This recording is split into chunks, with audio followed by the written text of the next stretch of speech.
We told you we got the in-depth stats, and now it's time to start seeing the impact that they have on fantasy rugby in the MLR. And today, it's all about tackles. The Fantasy Ruckers show starts right now.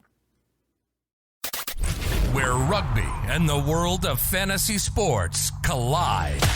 Welcome to the Fantasy Ruckers Show, bringing fantasy rugby to the masses, talking all things rugby from the MLR to leagues around the world. We're on top of it.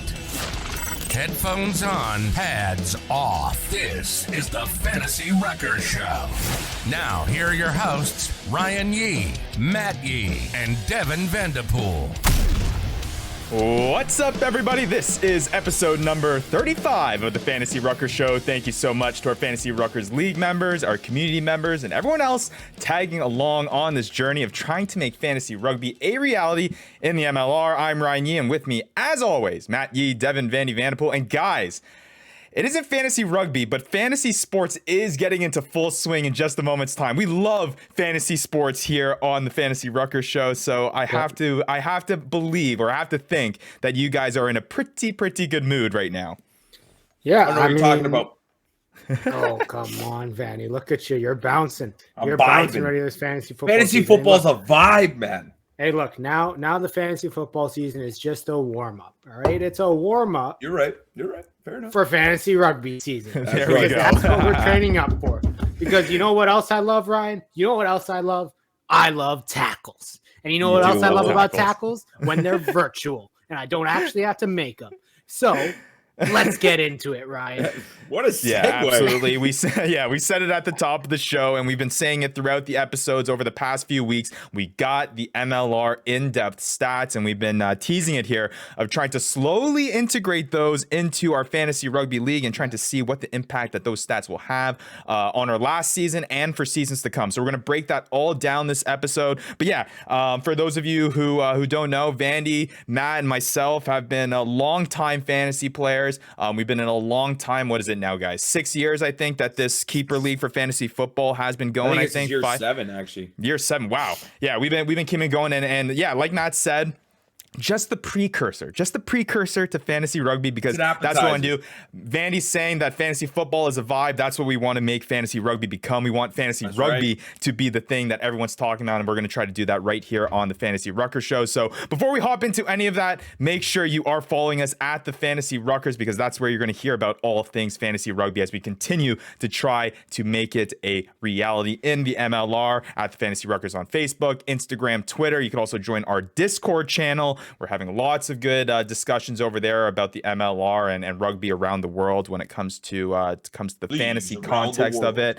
So you can join that. The link is down below, and then you can also give us a little hit the subscribe button on the YouTube channel as well. That does help us out a lot as well. Been getting a lot of good traction over there. If you like to see Matt and Devin's pretty faces there, if the podcast doesn't do it enough for you. So there is that. But yeah, let's get into it, guys. I mean, before we hop in to the beefy and the chunky stats that everyone wants to be talking about, we've had a couple pretty cool episodes the past couple of weeks bringing on MLR draftees, the newest members of Major League Rugby. We had Callie coming on. Callie Martinez come on a couple of weeks ago, third overall pick, going to Old Glory DC. We got him to chat a little bit about his experience. We had Owen Rudden on last week to talk about his whole experience after getting picked 5th overall to the Toronto Arrows.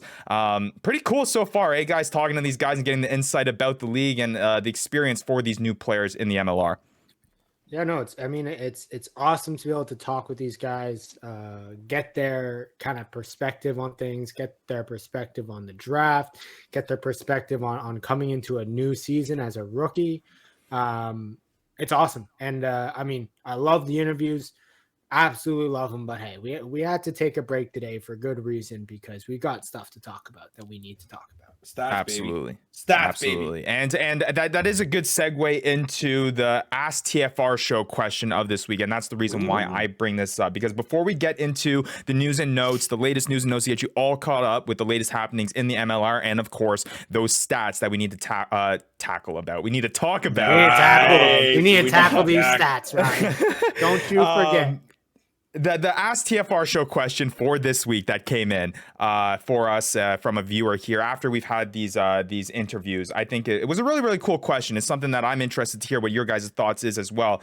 Is out of the interviews that we've had, out of the conversations with Kelly Martinez and Owen Rudden, what has been the most interesting thing out of those interviews or out of those conversations that you guys have taken out of it? Because, I mean, it was a cool experience to talk with these brand new MLR guys. Matt, I'll start with you. Yeah, I'm just going to confirm that the best thing that I took out of this was reconfirming the fact that Owen Curly Rattan is a stone cold killer. You just stole mine. That's exactly what I was no, on that guy. Coming in as a rookie is unbelievable. I just reconfirmed it in my mind. I forgot. I haven't seen him in I haven't played with him in 3-4 years.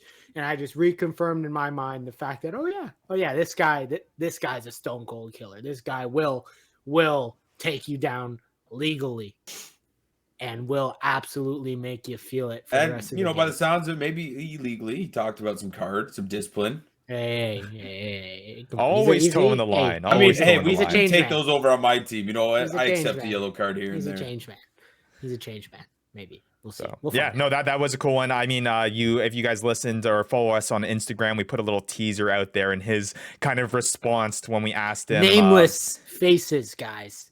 Exactly. You're just a nameless face. I would say just remember, you put on the jersey, you're a nameless face to that guy. Yeah, when we brought up Sam Golan and if he kind of, realized or kind of noticed him out on the field, the first overall pick in this year's MLR draft. If you haven't heard his answer yet, go check out the interview that we had with him last week or check out that teaser on Instagram because it is a very good answer. Yeah, all I can say is silent assassin. Absolutely, Matt. But Vandy, what about you, man? Matt stole yours, but any second up? I would say one thing I found very interesting while talking to him is how unknown where everyone was going to go. Yeah. Like he was like, yeah, man, I was thinking way late and then boom, my name comes across the screen at 5 and, his buddy texts him whatever, as he's watching him walk across the screen. Nobody, it just sounded like, nobody, all the teams were kind of keeping their cards to themselves. And it doesn't sound like a lot gets out. So that was kind of interesting to me is nobody knew kind of where anyone was going. How do you even, as a team though, how do you make a war room on the board? And it's we want this guy. And it's okay, well, he went and that guy's still there. Do we want him still? Right. You know what I mean? I don't know many people that would have predicted Nola trading up and drafting Sebastian Villani. You know what I mean? Just crap like that you don't really can foresee coming. So that was definitely interesting. And it was, to add on to that, Vandy, it was really interesting that even the differing between the 3rd and the 5th pick, it sounded like Callie knew exactly where he was going. He was in Austin. It seemed like he had all the cards laid in front of him. MLR had a general idea of who was going where. Didn't they fly him out too? They fried him out. Yeah, they gave him a rack of ribs, Vandy. And then when we get 5th over, I was like, yeah, man, I didn't even get the call. Right, exactly. Just 2 picks later, there's still a first round pick, in the top 10, in the top 5. That's and wild. there's that big difference. Pretty cool. I guess for me, I'm just excited to see and hear about the sights and sounds that Callie Martinez is going to go experience when he goes touring. I think those sights and sounds, Ryan. You don't have to go far, buddy. You don't have to go far. I might, but hey, maybe I'll get to if Callie's ever in the area. I mean, PA is not too far away from DC, so maybe I'll go visit Callie and see the sights and sounds that he's going to go visit, maybe partake in some the sights and sounds that he's seeing is right down the road from you, Ryan. You don't have to go that far. Absolutely, yeah. So we'll see there, but yeah, just a little bit of a talker I want to talk about because of the interviews that we've had over the past couple of weeks. If you're listening or if you're watching, and you haven't seen any of those, make sure you go check that out. All on our YouTube channel, all on wherever you get podcasts. You can listen back to it. Really, really good conversations with both Callie Martinez and Owen Rattan. So it'll be cool to speak with them in the future and watch them grow and develop in the MLR. Yeah, look at those guns, Vandy. Wow, you're getting ready for these stats, eh? Wow. Hey, boys, I told you. Ship me up to Toronto. We're working out here. Vandy, I was gonna say bless you, but now I'm scared. Now I'm scared. That's right. So let's move on here, guys. Let's move on as Vandy slowly gets ready here, wearing the tank top, showing off the gun, getting ready for the stats. I was in my sweater and I was hot. Okay, let's ready break for down. the let's break down the latest news and notes to get everyone caught up in the latest happenings in the MLR. We got to start off with the latest roster moves because we can always count on our guy James Dealey to release a weekly recap of these MLR roster moves. Really makes it helpful. You can follow him on Twitter at JamDelay, or you can follow him on Instagram at MLR Stats. Pretty cool stuff. We see Mani Tongawiha. Is that how you say it? Mani Tongawiha. He's signed an extension there with the NOLA Gold long-term deal through 2025. Not any crazy, I don't think, fantasy impact this last season. Just searching it up here. Mani Tongawiha, 29.3 total fantasy points on the season, 95th overall in our Fantasy Ruckers League. Matt, what's so funny? Ryan, you said his name two different ways the two times that you said it. I love it. Okay, so you give it a go then. You give it a go, dude. Yeah, hey, I'm out. Hey, I laugh by association, okay? I make the joke. It's Mani Tongawiha. That sounds a lot more correct. You know what? We'll go with that. Mani Tongawiha. Is that hey, you can't just pull that from thin air and say, all right. Well, whatever. No, I think it's Tonga Uhia. Uhia. No, Uhia. Okay, we all gotta take all right, we're there. Our Maori vocal lessons or voice lessons there going forward. But nonetheless, Mani, our boy Mani, is re-signing with the NOLA Gold through 2025, 95th overall in our Fantasy Ruckers League. Moving on to the net. Yeah, we're only 11 minutes into the show. Hey, this guy's got me. He's already triggered me, Ryan. He's already got me going. Hey, take my sweater off. Hold on. Hey. 11 minutes in, I'm already heating. Look. This next guy is also from New Zealand, Ryan. He is also from New Zealand. Old Glory DC's Felix Kalapu. Did I say that right? I think I said that right. Signs a 3-year deal with Super Rugby's Western Force. The 22-year-old earns 8 caps for OGDC last year and now moves on to the Western Force. Pretty cool stuff. I mean, we mentioned it all season long, or all episodes, that we do see roster moves like this with guys going overseas. Really, really cool to see MLR players using the league to take those next steps in their rugby career, and in this case, moving on to the Western Force. This one's a little bit wild for me. I mean, the guy comes in halfway through last season. Right. I think it was 4 or 5 games into last season. Yeah, sure, he plays. I mean, he wasn't a standout for Old Glory DC, at least from what I saw. He ended up getting, I think, suspended for a couple games because of a red card. And then now he's with, the Western Force. It's kind of like a weird pathway of where, he's playing for Auckland Rugby, comes back, comes over here, plays for Old Glory DC for 6 games. Old Glory DC doesn't do that hot. He isn't really playing, outstanding. And then now suddenly he's with the Western Force. Kind of interesting. One of the more interesting pathways that I can think of. But yeah, I mean, I guess he was pretty done with the MLR pretty quick.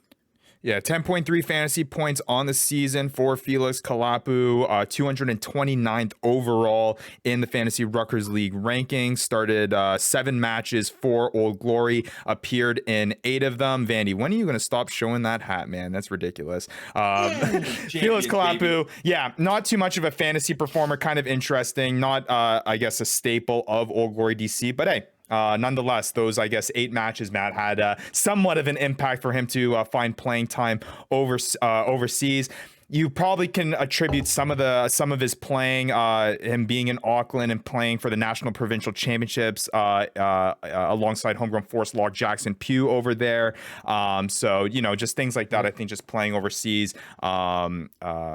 you get in the time in, you're getting the matches in, people get to see you. You put some good highlights on the tape, and yeah, the opportunity for you to move on to a bigger and better league from the MLR is clearly possible, as shown here by Kalapu and a bunch of other players that have made similar moves overseas in the past month or a couple months since the league has ended in 2022. So once again, cool to see players moving on to bigger and better things overseas. Moving on to the next thing here on the news. Kind of pretty cool here, Vandy. I don't know if you're aware of this, but it sounds like that there are going to be some exhibition matches set up with a pseudo MLR All-Star team that is going to take on both the Toyota Cheetahs and the Airlink Pumas, who are both, I believe, Matt, competing in the Curry Cup. Is that correct? Yep, it's the equivalent to because we've talked about it on the show already, the equivalent to the MPC Bunnings Cup. So it's provincial provincial rugby. Yeah. So the Toyota Cheetahs will be taking on. Why are you laughing, Vandy? The USA National A side on October 14th. The Pumas, the Airlink Pumas, on October 21st. And again, this is not a USA National side that is going to be comprised of just of Eagles or USA Eagles. It sounds like there is going to be a lot of MLR guys that are going to be part of this roster. So it is not the quote unquote USA Eagles that are going over there. They're calling it the USA National A side, which may become a pseudo MLR all-star team that is composed of Americans in the MLR. So kind of interesting there. October 14th, October 21st is what you want to look for. And that was sounds tweeted. Like a fake MLR all-star team. But that was tweeted. That's just like nationally born Americans, or I believe so. I want to say because it's a USA National A side, I don't think they'll be having foreign MLR players as part of that team. At least coming back to rip it up, eh? From what I can tell. So that's not an MLR all-star team. Well, I mean, you get it. It's an MLR team, I guess they're putting out there. Nonetheless, tweeted out by Brian Ray. We can always count on that guy for some pretty reliable information at Ray's Rugby on Twitter. He came out with that along retweeting the tweet that the Toyota Cheetahs came out with their schedule. So that sounds like a US team selected from the MLR. You know what I mean? Yeah. So, I mean, same thing. You're taking the best American players from the MLR and putting them on the squad. I don't know. It's close to an all-star team. No, won't be the best. So. Won't be the best. And all the guys that are probably up at the top are probably playing overseas. Yeah, man. I'm not US. Yeah, you got your citizenship there. I can't go out there. They won't let me go out there. One, I'm not good enough. Two, I don't make tackles only virtually, okay? They're not looking for that in a player, Vandy. All right? Well, I don't want to tackle. You guys didn't tell me that was part of it. Hey, you want to tackle. I want to go out with a skull cap. You want to tackle. All right, moving on here, guys. Got to get to some juicy stats here, so we've got to move here quickly. I know that you guys... You keep throwing Gilchrist in the news and notes on our run-up. How are we supposed to move on to things quickly, right? Well, we haven't even got there yet, and we're still on the news and notes. So now I'm getting here so that we can talk about this, Matt. We're still continuing. We got to create this like a segment or something. It's got to be like Gilchrist Watch or something. Because where's Gilchrist? Where's Gilchrist? Like CSI Miami. Like, right, you know, exactly. Bobby O'Reilly, like we hit Adam Gilchrist and it goes, wow. Yeah. Out here in the fields. Well, I think we could just get you to sing it, Vandy. I think that might be all right too. We'll just get you to. It's my song. Exactly. It's the Vandy's version of it. But our Gilchrist Watch, our Gilchrist investigation continues here on the Fantasy Ruckers show. And again, we want to remind all the viewers and all the watchers, this is all allegedly, but this might actually not be as allegedly because I'm looking into the sources, and we're here on the Daily Mail's website here, so this is pretty reliable. So this was an article. Yeah, Vandy, your sources are next level reliable. I'm still waiting for Utah. What? What'd you say, Ryan? I said his sources are next level reliable. That's right. And next level reliable that it's fake. All right, got to continue here, guys. Daily Mail coming out with an article on August 28th. So a little bit behind here on things when this article came out. But nonetheless, let me read you guys the headline to this article. I'm in. Aussie F45 founder, a.k.a.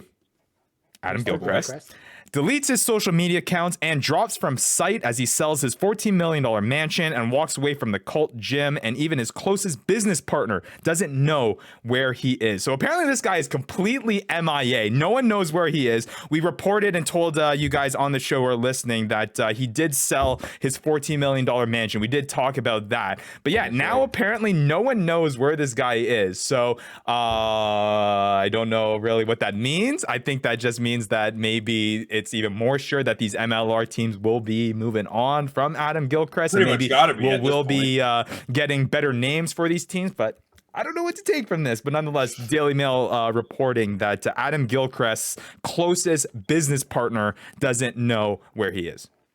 If that's got to be something, right? Like that has to be something. Look, all I'm gonna say, if you find Mr. Gilchrist, please call the Fantasy Rucker Show at 111-222-3333, and we will give you a reward. Wait. All I'll say, maybe we should put up some faces on milk cartons and really get people aware. Maybe. And then at the bottom, if you have any inquiries, please contact the Fantasy Ruckers. Boom. Do not hold on, and also we gotta add do not $1 million chase. idea. Do not chase because he will run. Okay? Do not chase because he will run. Not away in the car though. All I'll say is that I think if Adam Gilchrist had taken our proposition about a few months ago when we said that if Gillies sponsored the Fantasy Rucker Show, I feel like he maybe had not have put his $14 million mansion up for sale. Who knows? But nonetheless, this football season, I would be able to fund a beer company by myself. Like, he missed a massive investment. Yeah, but nonetheless, Adam Gilchrist, nowhere to be found. So we'll keep all you viewers and listeners updated on the next show, and we'll see whether or not we can get you an update. Next thing we'll know, he's missing on Gilligan's Island, and he's got Wilson with him or something. Yeah, exactly. Just want to move on to this before we move on to the stats that everyone has been waiting for. The Old Glory DC, they just tweeted out to, earlier this week. Friday, period, 11 a.m. Eastern time. That's it.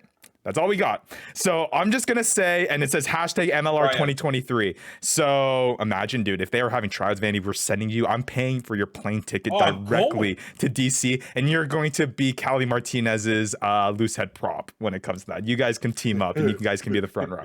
But yeah, that's all Old Glory DC has tweeted out. So if you guys are listening when this is released on Wednesday, there's going to be, I guess, some sort of announcement coming out by the Old Glory DC on Friday. We'll have to keep in tune on what that might be. But nonetheless, that's the news and notes for me. You guys got anything? Latest happenings in the league, or is it time to move on to the stats? Come on. One thing I noticed. What? One time during this episode, Ryan called them the OG DC. Yeah. And then he never said it again. That's what they tweet out. That's their hashtag. Hashtag OGDC. That's what they are. Oh, I Old thought Glory you came up with DC. a great name, and I'm like, why isn't he clapping that one? No. I took it from there. Mind. It's their hashtag. What kind of news and notes was that? I can't take claim. What absolute mess of a news and notes there. A note news did anybody learn from that? Ryan's a pretty smart guy. All right, moving on. Matt, hold on. I've got news. All right. I've got news. I'm gonna yell, Vanny. Don't tell me what to do. I've got news, okay? You gotta let me yell it to the people. All right. I'm in. The Toronto Arrows have signed a professional partnership. Is that what they call it? A professional partnership with the Hong Kong Rugby Football Union, which means is that basically they will be able to send guys on loan over to Hong Kong Rugby Union, be able to play for them, come back. They already sent Adrian Wadden, one of their back rows, one of their forwards, over to the Hong Kong Rugby Union in order to play for one of their clubs. So that's cool. I mean, I didn't know that. They're linked up with Wellington. They're linked up with Hong Kong Rugby Union. It looks like Toronto Arrows are going to have, maybe we'll also see a Hong Kong players come into the MLR and be able to develop those players as well and be able to see those guys shine. And honestly, and just to kind of wrap that with the bow, honestly, in my opinion, I think that's exactly what the MLR needs right now. They need their clubs, all 13 teams, to go find international partnerships with clubs and leagues overseas. It's just going to add to the player talent pool, the ability for, higher level clubs overseas to send players that they're developing to a league that they could really utilize. They could send guys that are maybe not making the cusp of their Super Rugby Squad 15 team or their Premiership team, or like you said, Matt, the Hong Kong League. They're not making their side. So send them on over to the MLR, allow them to develop. You can keep track with them. You have a partnership. You can figure out the pathways and the developments for these players. I think that's the right way to go. I mean, other way around. Is there a limit to this?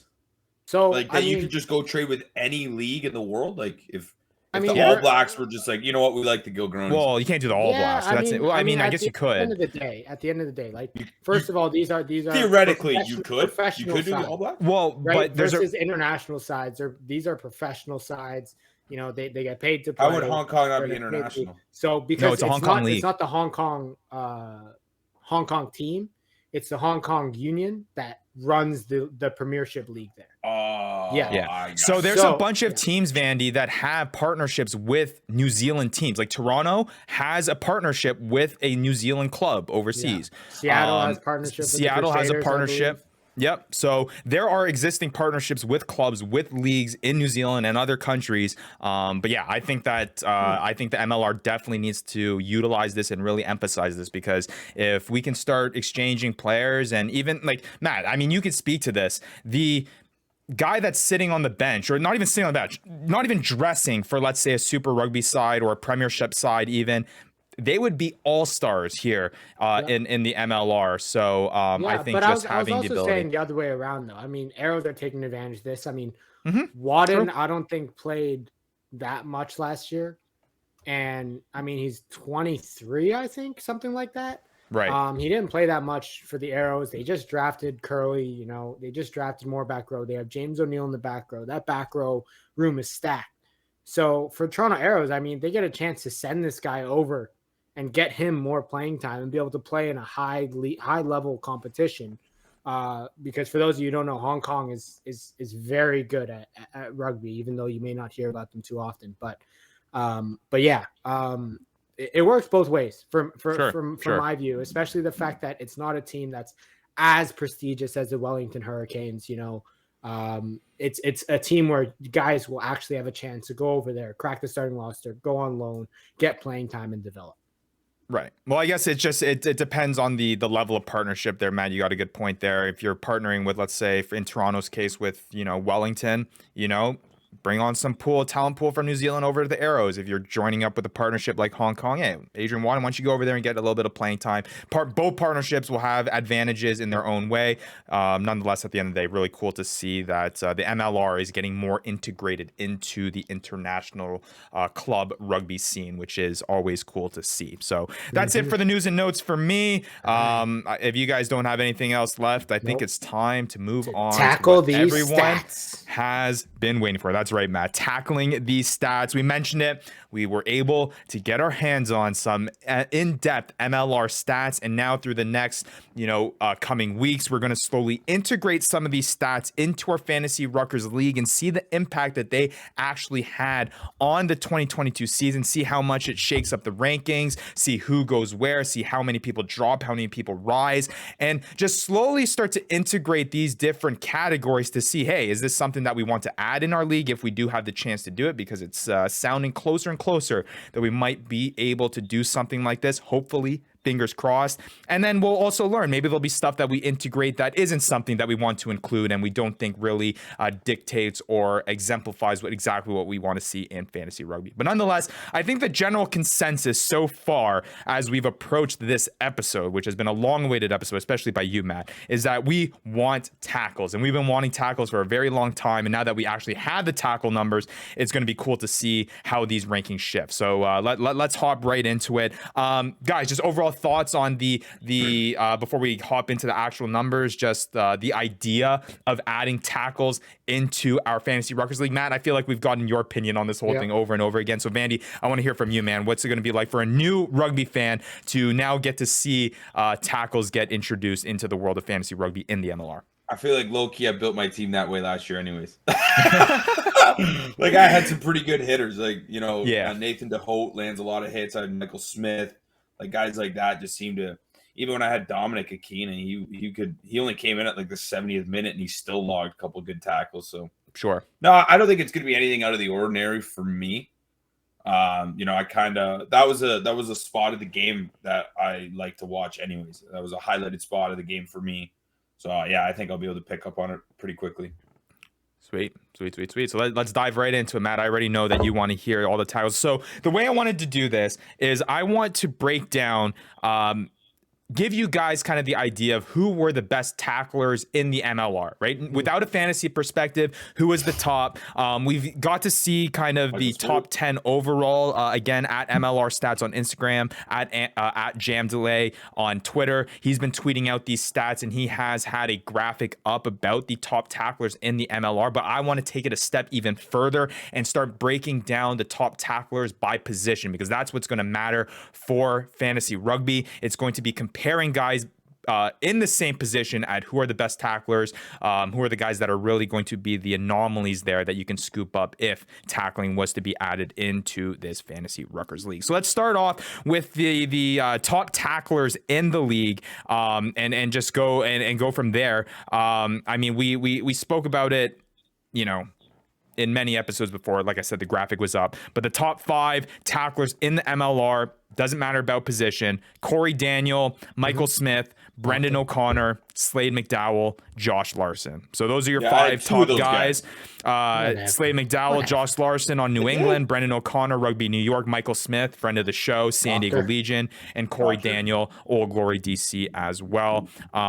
So obviously no surprise there. We've heard those names a bunch of times, considering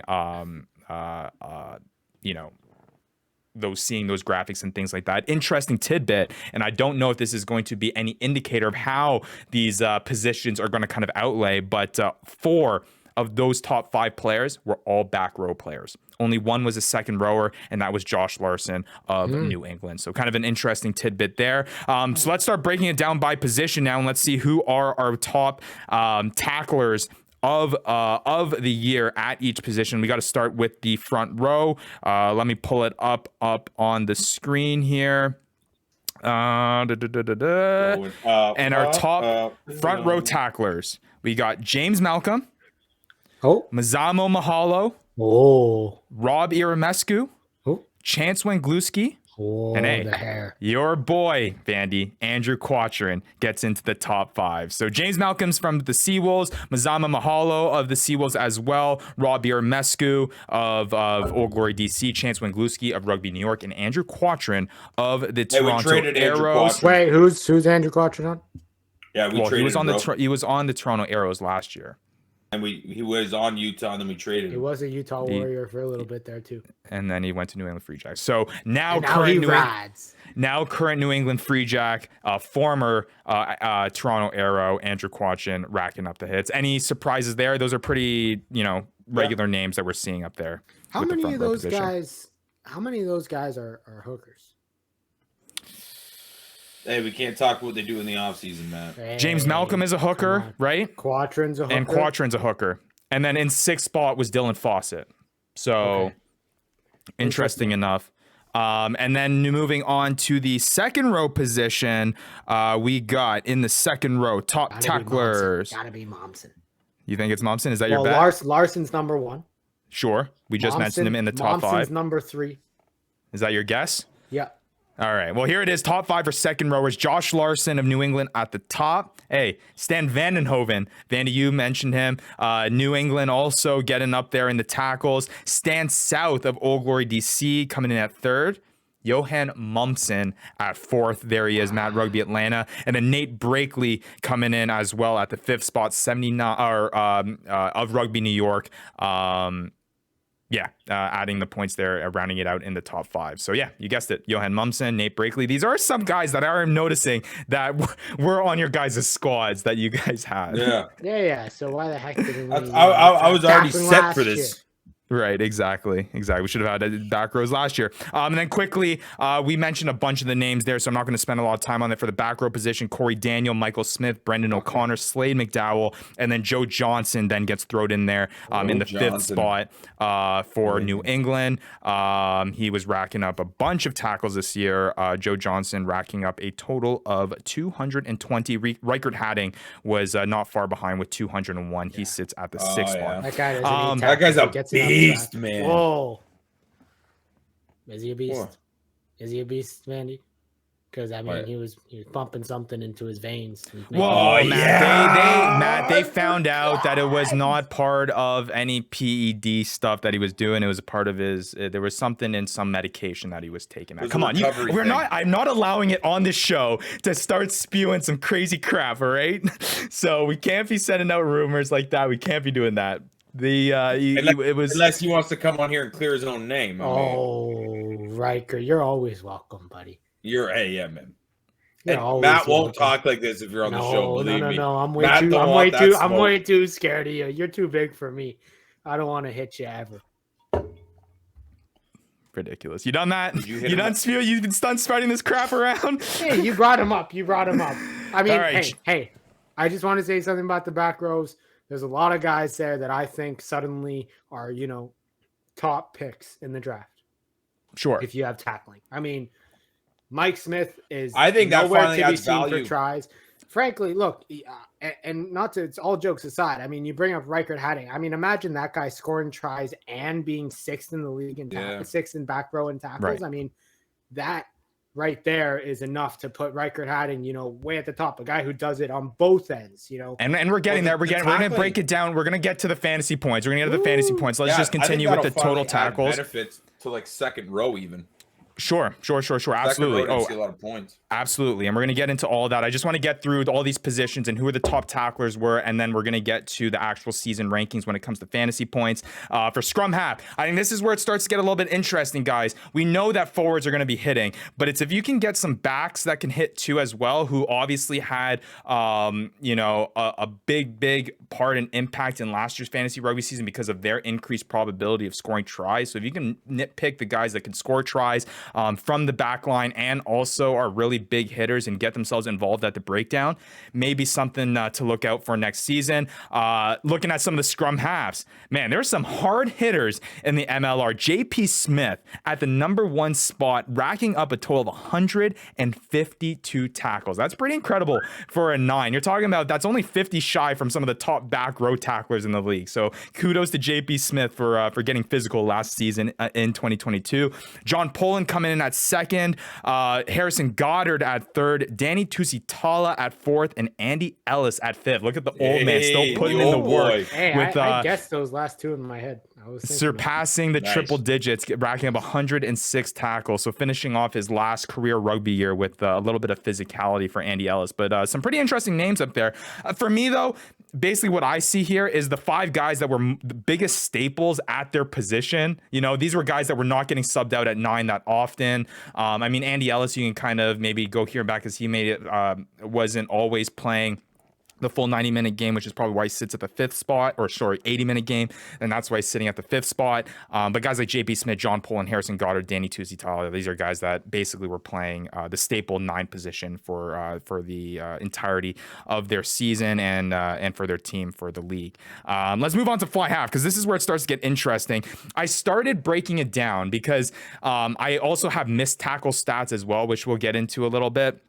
But you do notice that a lot of these back row or back position guys fly half scrums because it's the open tackle style now that's not near the breakdown. There are a lot more missed tackles among these guys. So it'll be interesting if those come into play in the fantasy league. But top 5 tacklers when it comes to fly half: Sam Malcolm, AJ Alatimu, David Coates, Caleb McEnany, and Robbie Coleman. Those were the guys that were the top of the league last year in hits at the fly half positions: 138, 135, 108, 105, and 81 for Robbie Coleman. So cool to see that as well. Moving on to the center position, which is another interesting one. We got at the top here, JP Duplessis, LaRue Milan, Wayne Vanderbank, Bill Meeks, and Will Leonard. So those were the top. Calvin Whitting was coming pretty close there at the 6th spot. Like half your team, Vandy. It does sound like half the team as well. And we know the value that centers had last season as well. Not often. There were only a select few guys that really made an impact from a fantasy perspective from the center position. So, hey, a lot of big hitters there. And then finally, with the back 3 position, the top tacklers from the back three. Vandy, you'll love to see this name. Mitch Wilson. I know my boy's on there. Mitch at Wilson. The top. I knew it. He led all back three players with 107 total tackles. That was followed up by Tarangatira Waitokia, Paula Balakena, Ed Fidau, and Campbell Johnstone of the Dallas Jackals. So kind of an interesting mix there as well. Now that I've listed out, guys, all the positions and all the top tacklers at each of those positions, before we get into the fantasy impact of this, anything kind of stand out to you there? Like I said, half my team. Yeah, I was built for this last year. Yeah, okay. Maybe you gotta try and draft the same team this year if we have tackles, and we'll see how you go. I don't think it's very well. I think you end up in 8th, and I'm in 7th. Could be. Man, the season hasn't even closed yet, Matt. Come on, man. You got to have a little bit of optimism, dude. What the heck? We're not even like 6 months away, dude. You know what I do think is that some of these guys draft stock has gone shooting up if we add tackles. Like guys like Mike Smith, Mike Smith is a guy that will hit everything in his path. And having a guy, and I think I said this to Ryan in the past, like guaranteeing you 5 points a week just by tackles, it's easy. If you can get 5 points from all your team just by tackles, I mean, these are guys that's easy points right there. Sure. And we're going to get into the fantasy points, Matt, but any patterns there from positional wise sorting that kind of surprised you there? No, nothing from position wise. I mean, I'm interested. Oh, wait, for me. Okay. Yeah, go. I was just going to say I'm interested. I was interested to see how, the front row area there. I think it's going to add a new, the mix up of front row guys. The fact that there was more props than there were hookers, I think that's good to see, because I think, I just got to keep bringing back to fantasy, but it just brings up the value of the front row guys outside of the hookers. Sure.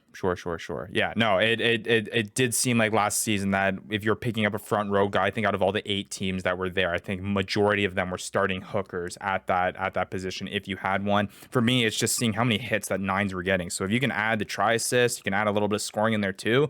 You have a guy like JP Smith who's also tallying up 150 tackles. Man, that seems like it's going to be a huge advantage to have that as well. So now, this is what everyone's been waiting for. Let's get into it. Now let's translate that, what it means in fantasy rugby. Matt and I had this conversation a couple episodes ago, but we're trying to figure out how we want to value tackles. How much should there be a weight on tackles and guys who are tackling a lot in the league?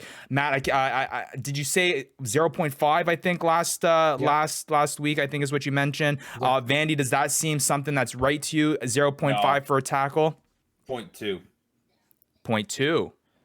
Wow. Okay. Crazy. I don't think a week should necessarily be decided off hits. I think hits are just a nice thing to add.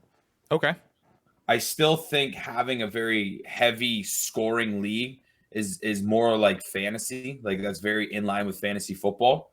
Sure. Like you could have a guy, he might get 50 yards but 2 touchdowns, and that's 15 points. But a guy could get 100 yards, no touchdown, that's 10 points. I think hits should fall in line. You shouldn't be winning a week off hits, but it should be a nice complementary stat. That makes sense. Sense. And just to put things into perspective, Corey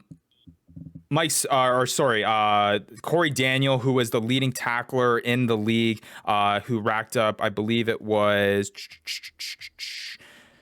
255 total tackles. If we take that by the amount of games that he appeared in, which was 15 in the season, he's averaging around 17 tackles per game.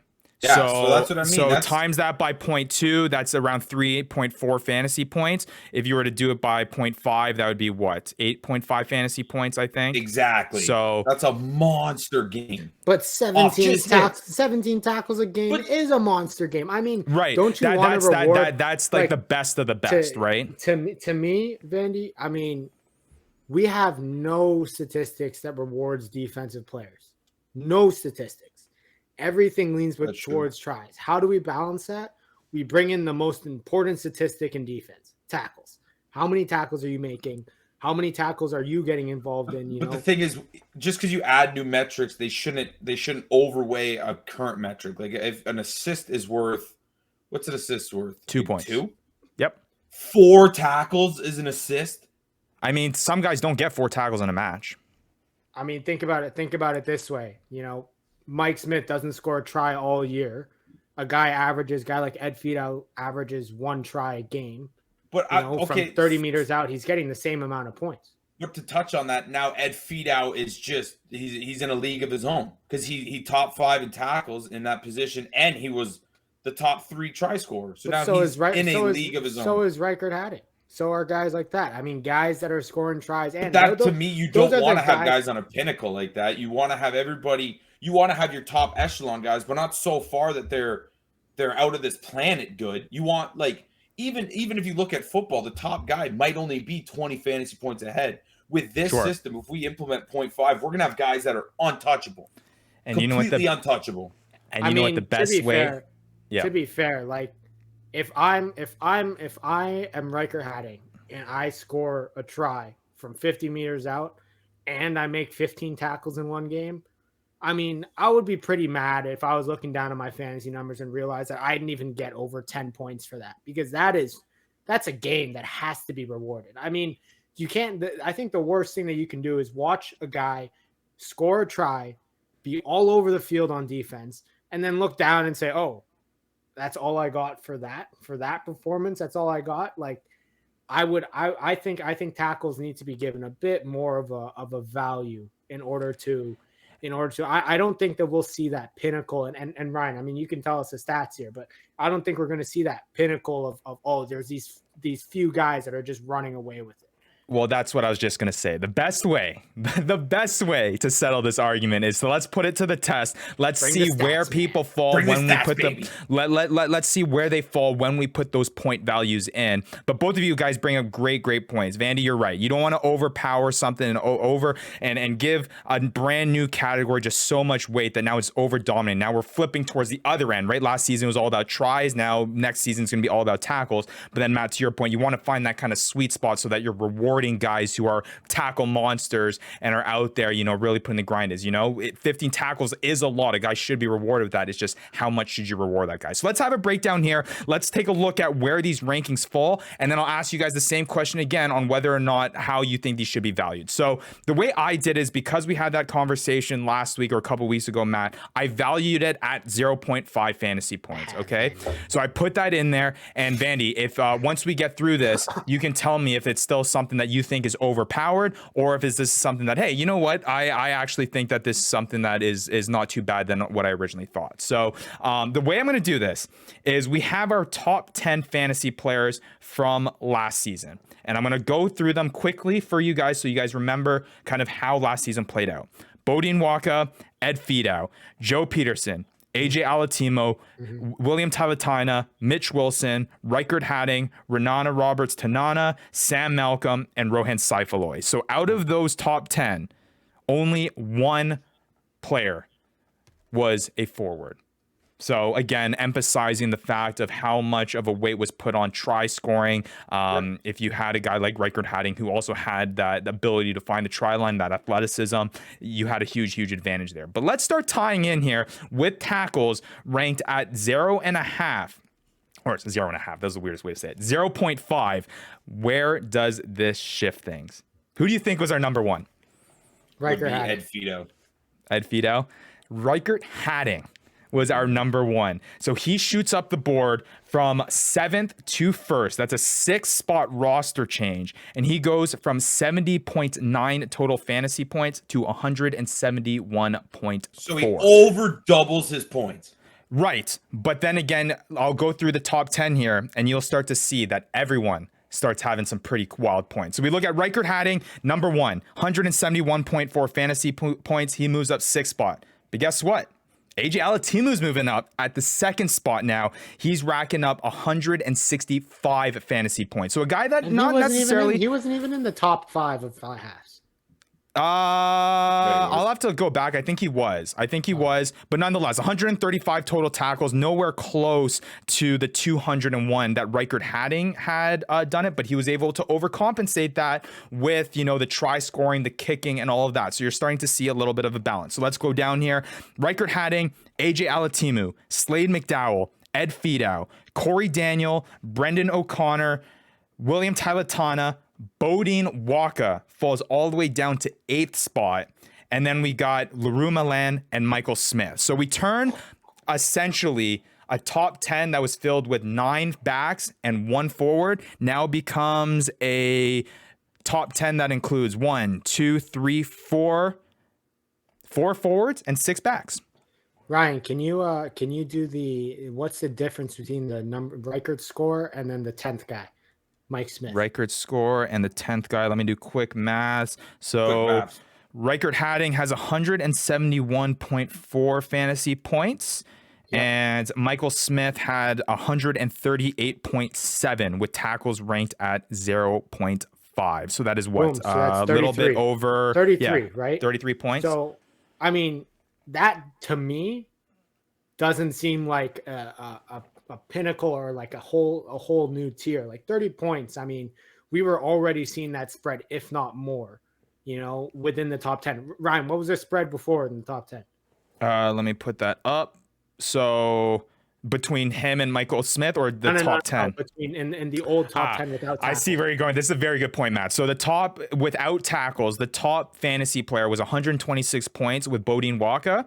Yep. Who with tackles only moved up to 144, but nonetheless 126 for Bodine Waka. The 10th guy without tackles, 3, 4, 5, 6, 7, 8, 9, 10, 65.6. So over double.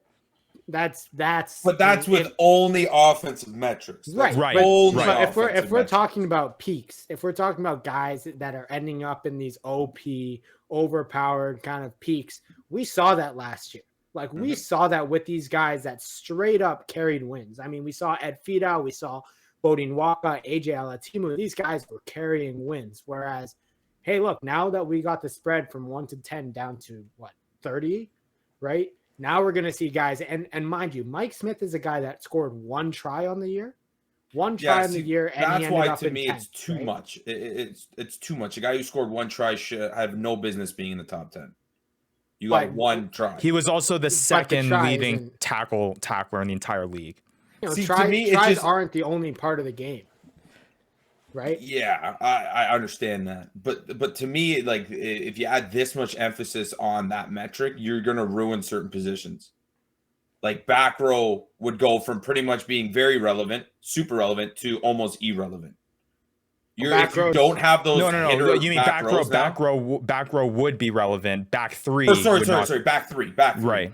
Back 3 become almost and then you have to really hit on try scores, because then with the minimal hits they get, you're going to be flooded. You'll be done. Sure. Yeah, and that makes sense because right now I'm looking. Back 3 guys were in that top 10, right? Like only Mitch 1. Wilson had 100 hits. Only 1. Ed Fidow is the only back 3 in the top 10. The next back 3 was Joe Peterson, who came in at 16. Huh? Yeah. Okay, but yeah. I mean, I see that point, but I guess it's also like, you're drafting back 3 to score tries at the end of the day. Like that's what your goal is to do.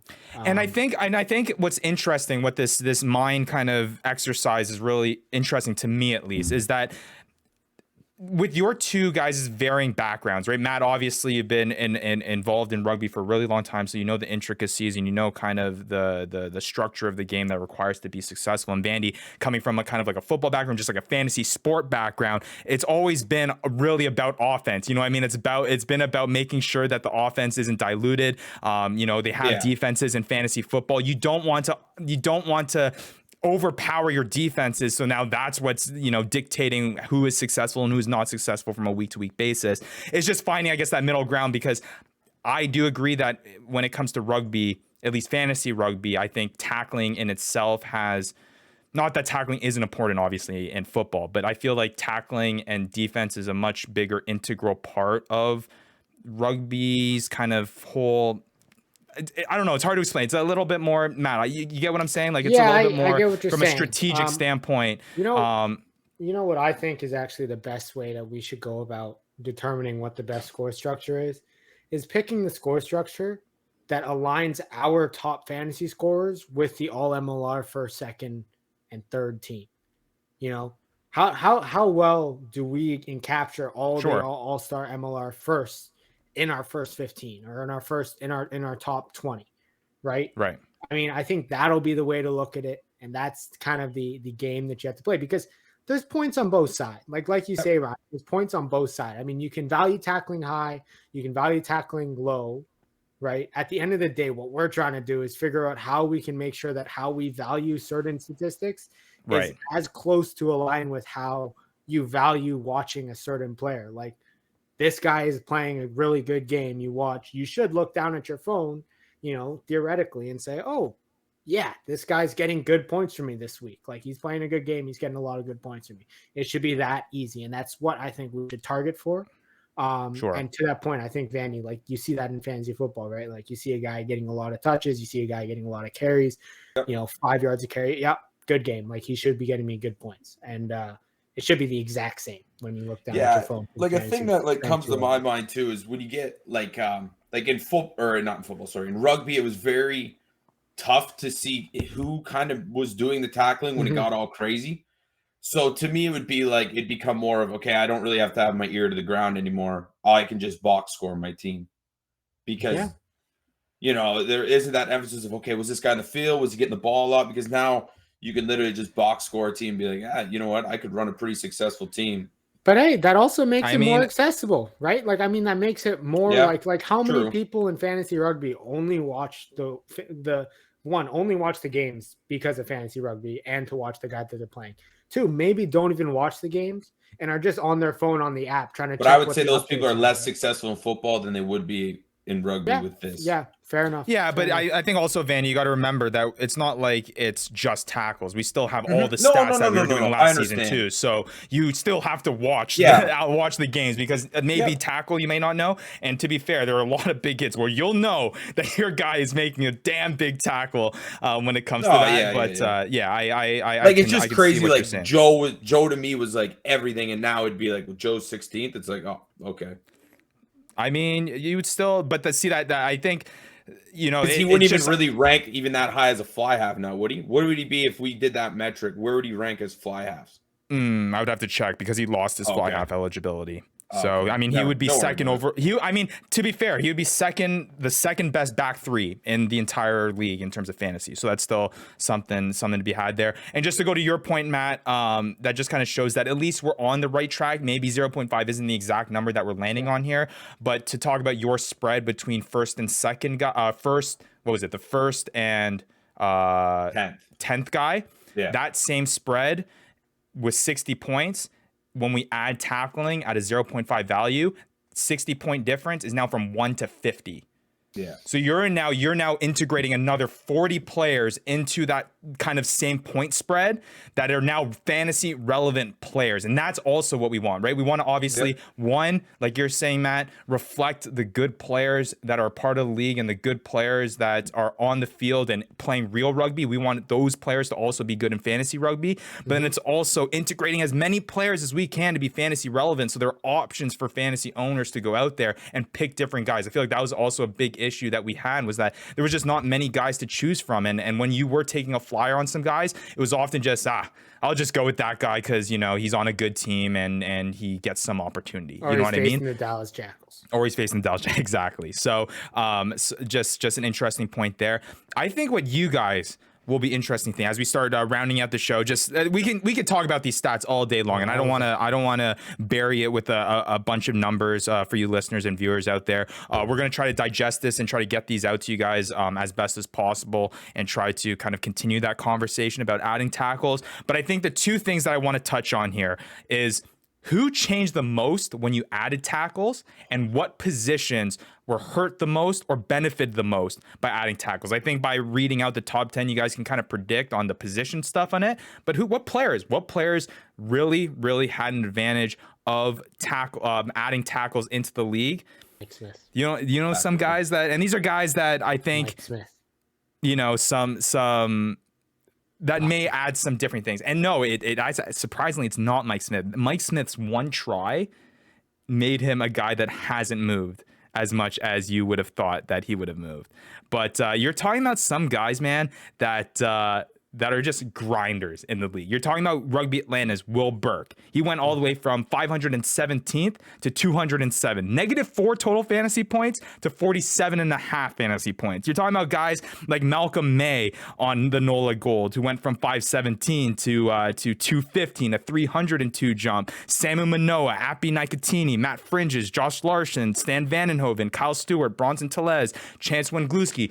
Guys that you saw on the waiver wire and you knew were good players and were, props, forwards, guys that were, you knew made a difference on the field, but just not when it came to fantasy perspective because it was all about scoring. And funny enough, all those guys in the top 10 that had the top 10 biggest changes, they were all front rowers and second rowers, guys that didn't have value in our fantasy league last year. So now you're adding value to a position that didn't have much value in the year before. Anything surprise you there, Maddie?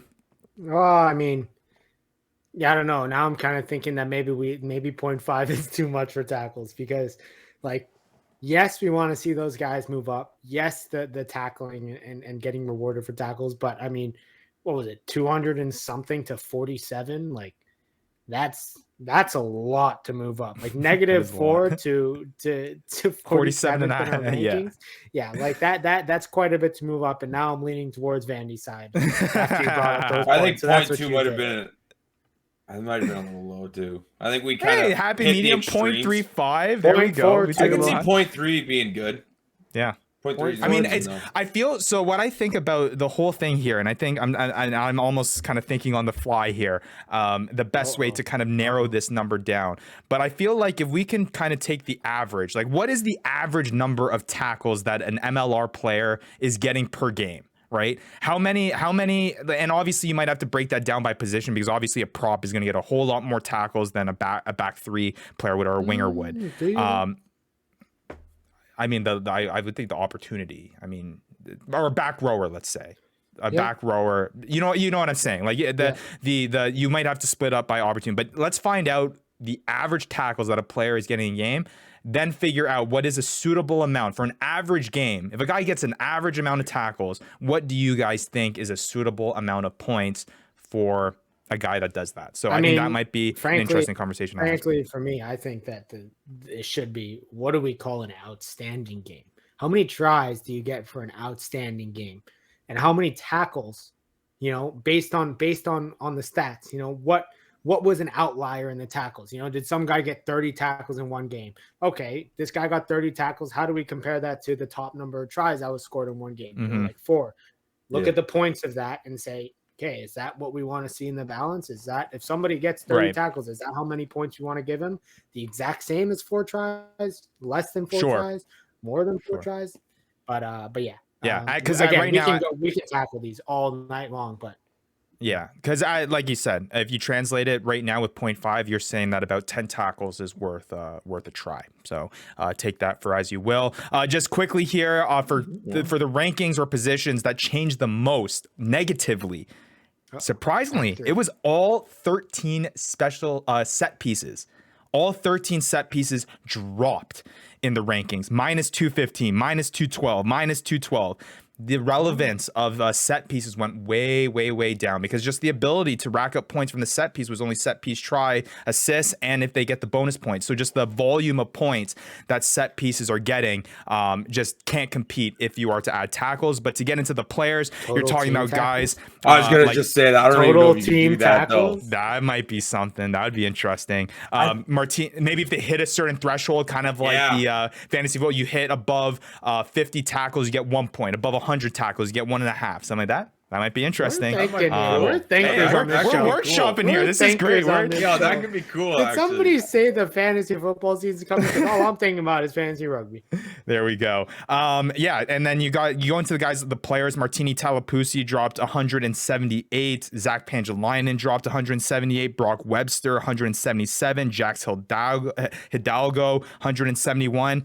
Notably enough, the top guys that dropped the most were all backs. There was no forwards that really negatively depreciated from that. The first front rower that actually did that was Connor Burns, but he didn't see much playing time, but I mean, just didn't have as many hits. That was inevitable, even if you added 0.2 as a stat. You know what I mean? Obviously, the things that are going to hurt the most are the backs. Like that's. And I think this will really balance out too when one day eventually we can talk about adding yards, like how many yards did they run, now how many meters ran, and all that adds, and it all plays into the metrics, right? Well, Vandy, that might be something we have, man. That might be something we have. That is a nice segue into the next show. But I just want to wrap up this stats segment with this little tidbit, just kind of wrap, again, a nice bow on this thing. We talked about the guys that moved up the most, guys that moved down the most, and positionally how that kind of worked out. If you take the average, okay, so I took essentially the average of the total ranking movement of that position. So I took all the scrum halves, averaged how much did they move based on of adding adding that 0.5 tackle worth. I'm going to go in positional order, and then you guys can react to it. The front row, on average, changed their ranking 35 positions positively. Second row, about 28 positions moving up positively. Back row, about 30 positions up in the rankings positively. Awesome. This is where we get to the interesting stuff. Scrum half, drop by 57 positions. Fly half, drop. And they were already 84 positions. Negatively. Center, drop 21 positions. Negative. Back three, dropped 83 fantasy positions. And again, this is the average, so you're taking both the extremes and the of both sides, both the high and the low, and obviously you got all the middle in between. And I want to remind all of our listeners and viewers that our extremes were even more extreme because it was so heavily reliant on that volatile scoring. So that obviously has a little bit of a impact here. But hey, to your guys' point, it seems like it's nerfing the backs and powering up the forwards a little bit, which is something that we did want to see. Not a bad thing. Definitely the direction that we want to go. But I think to, I guess, wrap it up, do you think 0.5 is still too much? Do you think we need to lower it? Do you want to go more to Vandy's? What do you guys think here? Just seeing based on that. Just literally based off of that, I said if we split it in the middle and tried 0.35. 0.3, 0.35, even 0.4 maybe. 0.42. Like you don't got to adjust it a whole hell of a lot, but sure. I do think 0.5 is just a little high. Sure. Just to me, just when you look how hard it is to get said. Okay, you know what? We're beating the dead horse. Okay, the only way we said it already. The only way to do it is to try. The only way to do it is we fight it out. And what else? Fight it out, Vandy. Dude, I fight it out. I can't. Right? I'm a dad now, man. I can't. No, that's got to be responsible and stuff. But what about Matt? What about you, dude? Is just I'm quickly gonna be here. The opposite. Honestly, I'm moving. I'm starting to move towards Vandy's side. Of the table, so, I thought you were gonna say move him up. Give me 0.75 I was actually thinking 0.2. Yeah, 2 points. 0.1. No, I do think there needs to be more of an emphasis, and it is really cool seeing like the second row felt like a nothing position. Right, exactly. I mean, it literally felt like a nothing position. This is my thinking of it. 20 tackles, 10 points. Oh, that sounds pretty good. If somebody hit 20 tackles in a game, I think they deserve 10 points. 20 tackles, 10 points. There you go. Yeah. That sounds pretty good. That's a monster game. That is a monster game. That's like everywhere, dude. Like, but that's like a 40-yard try too, which is a pretty big monster try. Guys, I did the math wrong. Yeah, you did. I was trying to do it by 0.1. Yeah. 20 tackles would have been 2. You would have done 0.5. You're doing 0.5. Let's wrap up the show really quick. Before we're not ready. not yet. Just like a couple more things here. But I'll say this. I'll tease it for the people. Why don't we do this? Because this is an ongoing workshop. By the next episode, next week, what I'll do is I'll put in 0.3 points. Okay. And I will come back quickly at a portion before we start next week's stats segment and just go over what the new top 10 would be if we changed it to 0.3, and then we'll see whether or not that's something that we're on the right track. We'll do it that way. I'm gonna give you some crazy wizard classes. You're gonna be looking at 0.1 all the way to 0.5 all at once. I got you. All right, sounds good. Matt's gonna be bringing in the Excel spread. Hey man, you know how to do Excel, eh? He's gonna know how to do that. Let me set it here right now. You'll have the masterclass for you, Vandy, recorded so that you can watch as well. But last thing here, Vandy, you kind of quickly mentioned it. Nice little segue into our future stats episodes as we wrap up the show. I want to know, now that we've finally broken down tackles, what a lot of people have all been waiting. Firstly, because we do have this, would missed tackles be something that you guys would want to include? Do players need to be penalized for missing tackles? No. We don't need that. All right. We don't need there we that. go. Because I think there's skill on the other side that made you miss the tackle. Sure. I as crazy as I am about stats, I'll just say that I did stat out all the missed tackle points too, but we won't go there. We won't go there. If we're taking away points, if you Daniel Jones a run, you lose it. You lose 6 points. There we go. So a couple categories, Vandy, that you could look forward to. We have meters gained. We got balls stolen. We've got meters run. We've got tackles broken. We've got what else? Guys at the breakdown. What stat guys are you guys next looking for in terms of adding to this whole fantasy game? I think there's certain ones we got to stay away from. Okay. I think awkward ones you got to stay away from. Sure. Like, how do you define a broken tackle? Well, the stats define it for us. I get the numbers. I guess if that's it, yeah, okay. I guess if that's a stat. I guess to me, it's still a gray area. Too much of a gray area. Can't be any less gray than what I was doing last year, statting out these games. That's for sure. But so you know what, man? Because then we're watching the game. I'm like, wait, they gave that guy a broken tackle for that? Yeah, What? He came up shy. Enough. But I agree with you, Vandy. At least I can ask you to review your own tracking. I can't ask the stats to review itself.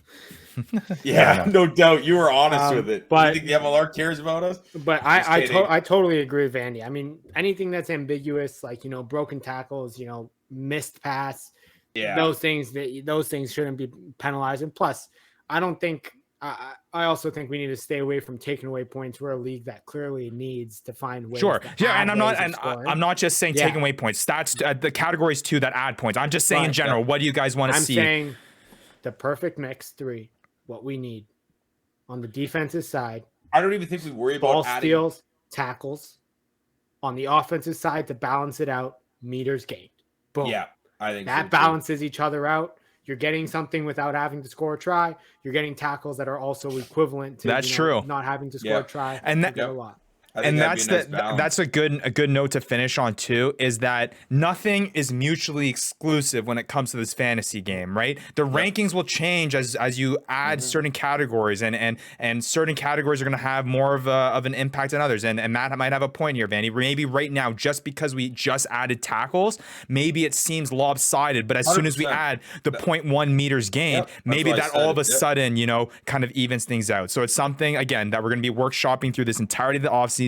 Was super pumped I could finally bring out the tackles for all you listeners and all you viewers out there. This is only the start of the in-depth MLR stats that we're going to try to integrate into fantasy rugby in Major League Rugby as we continue to try to make this thing a reality. This is one of my favorite parts of it. You guys know how much I love the numbers. I mean, I did all season last year, and I'll continue to do it this off season. So next week we'll have the numbers for you for the 0.3. We'll see whether or not we can break down a few more categories and continue adding that to fantasy rugby. And then, hey, we might even have a couple more interviews throughout this offseason to come as well, as we continue to talk to guys around the league and their opinions on the growth of Major League Rugby, and obviously their opinions on fantasy rugby as a whole. But as we wrap up the show, guys, any last words here for the people? I got no words. Just come back next week for more stats and less tackling. All I got to say is peace and love.